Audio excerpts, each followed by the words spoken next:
Hello everyone, Soma madam study গাইডে তোমাদের সবাইকে ওয়েলকাম জানাই।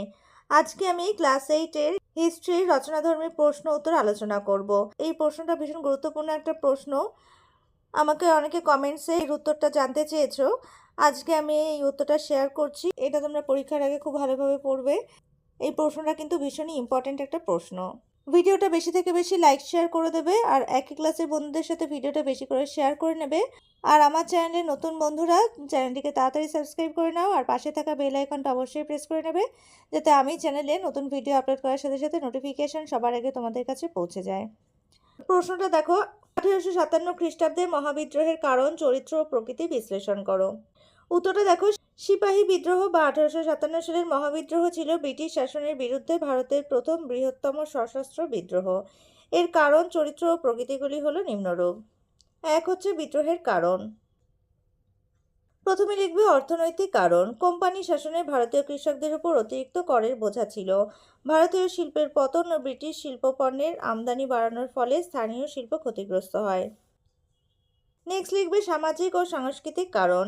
সিপাহীদের মধ্যে বিভিন্ন ধর্ম ও বর্ণের লোক ছিল এবং কোম্পানির আচরণ তাদের ধর্মীয় বিশ্বাসের পরিপন্থী ছিল। নতুন আইন ও নীতি যেমন সতীদাহ প্রথার তাদের মধ্যে অসন্তোষ সৃষ্টি করেছিল। পরের পয়েন্টস লিখবে রাজনৈতিক কারণ। বিভিন্ন ভারতীয় রাজ্যের শাসকদের ভূমি কেড়ে নেওয়া হয়েছিল, যা তাদের মধ্যে অসন্তোষ সৃষ্টি করে। ডালহৌসির ডকট্রিন অফ ল্যাপস নীতির ফলে অনেক ভারতীয় রাজ্য ব্রিটিশ শাসনের অধীনে চলে যায়। এরপর হেডিং করবে বিদ্রোহের চরিত্র। সামরিক বিদ্রোহ। বিদ্রোহের প্রধান চরিত্র ছিল সামরিক।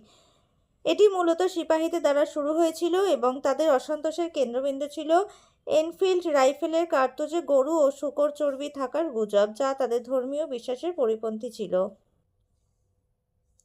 পরের পয়েন্টস লিখবে জনগণের অংশগ্রহণ। বিদ্রোহে বিভিন্ন সম্প্রদায়ের লোকজন অংশগ্রহণ করেছিল। কৃষক, জমিদার, স্থানীয় রাজা এবং অন্যান্য সাধারণ মানুষ ব্রিটিশ শাসনের বিরুদ্ধে রুখে দাঁড়ায়। এরপর লিখবে বিক্ষিপ্ত ও অসংগঠিত। বিদ্রোহটি ছিল বিক্ষিপ্ত এবং কোনো কেন্দ্রীয় নেতৃত্ব ছিল না। বিভিন্ন অঞ্চলের বিদ্রোহের ধরন ও তীব্রতা আলাদা ছিল।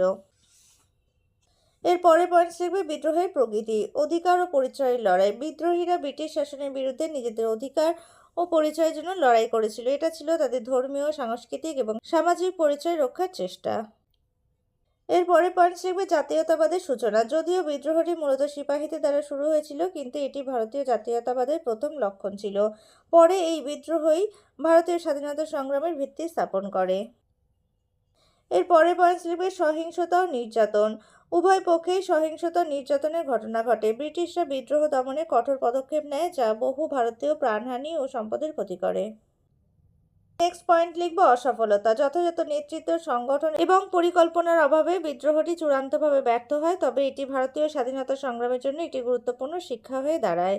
এরপরে কনক্লুশন বা উপসংহারে লিখবে সিপাহী বিদ্রোহ ছিল ভারতের ইতিহাসে একটি গুরুত্বপূর্ণ অধ্যায়, যা ভবিষ্যতে স্বাধীনতা সংগ্রামে দিক নির্দেশক ভূমিকা পালন করে। আজকে আমি ভিডিওটা এখানেই শেষ করছি। ভিডিওটা ভালো লাগলে একটা লাইক করে দেবে, আর একই ক্লাসের বন্ধুদের সাথে ভিডিওটা বেশি করে শেয়ার করে নেবে, আর আমার চ্যানেলে নতুন হয়ে থাকলে চ্যানেলটা সাবস্ক্রাইব করে নেবে, আর পাশে থাকা বেল আইকনটা অবশ্যই প্রেস করে নেবে, যাতে আমি চ্যানেলে নতুন ভিডিও আপলোড করার সাথে সাথে নোটিফিকেশন সবার আগে তোমাদের কাছে পৌঁছে যায়। আজকে আমি এখানেই শেষ করছি। পরে দেখা হবে নতুন আরও একটা ভিডিওতে।